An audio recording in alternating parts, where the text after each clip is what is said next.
Hello বন্ধুরা, সকলে কেমন আছেন? আমরা অনেক ভালো আছি। অনেকদিন যে প্রতি বছর আমরা সাধারণত যে এই সময়টাতেই যে ২১, ২২, ২৩শে ফাল্গুন আমরা ফুরফুরাতে যাই বন্ধুরা সকলে মিলে। যাদের সুযোগ হয়ে ওঠে অবশ্যই উপরওয়ালা যাদেরকে নিয়ে যায় সকলে যাই। কোনো অনেকে যান এখানে, অনেকে যান না হয়তো। আমরা এখানে যাই অ্যাকচুয়ালি বছরে একটা টাইমে ঘুরতে, অন্য কোনো কিছু রিজন নেই, কারণ নেই। আমরা ঘুরতে যাই। তো ফাইনালি পৌঁছে গেছিলাম তোহা সিদ্দিক হুজুরের বাড়িতে। তার প্রচুর লোক হয় ওখানে। তো ইফতারের আগে আমরা পৌঁছে যাই তো হুজুরের বাড়িতে গিয়ে আমরা ইফতারও পেয়ে যাই ঠিক টাইমে। তারপরে টাইম হয়ে যায় ইফতারের দোয়া, মানে যেটা আপনারা সকলেই করা উচিত। এই সময় দোয়া করলে উপরওয়ালার দোয়া আপনার মনে আশাকে পূরণ করে এবং কবুল করে নেয়।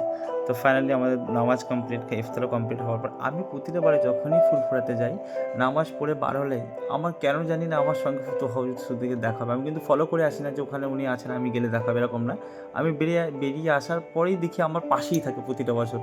যাই হোক, সুযোগ হয়েছিল, একটু ভিডিও তোমাদের জন্য দেখালাম। এবং অবশ্যই লাস্টে বললাম, হুজুর একটা আমি ফটো তুলতে পারি কি? উনি আমাকে ফটোটা তুলতেও দেন। যাই হোক, এটা প্রচুর ভিড় হয় ওখানে, আপনারা যারা গিয়েছেন জানেন। প্রচুর পরিমাণে ভিড় হয়। লাস্ট দিন বলে তো কথা, ভেবেছিলাম রোজার মাসে হয়তো ভিড়টা কম হবে, বাট প্রচুর ভিড় হয়। ফাইনালি আমাদের দিনটা ঘোরা কমপ্লিট। ভোরে আমরা গাড়ি ছাড়ি এবং গাড়ির মধ্যে বন্ধুরা মজা করতে থাকে। হুজুরের সঙ্গে এই সেলফি তুললাম। সকলে ভালো থাকবেন এবং সুস্থ থাকবেন।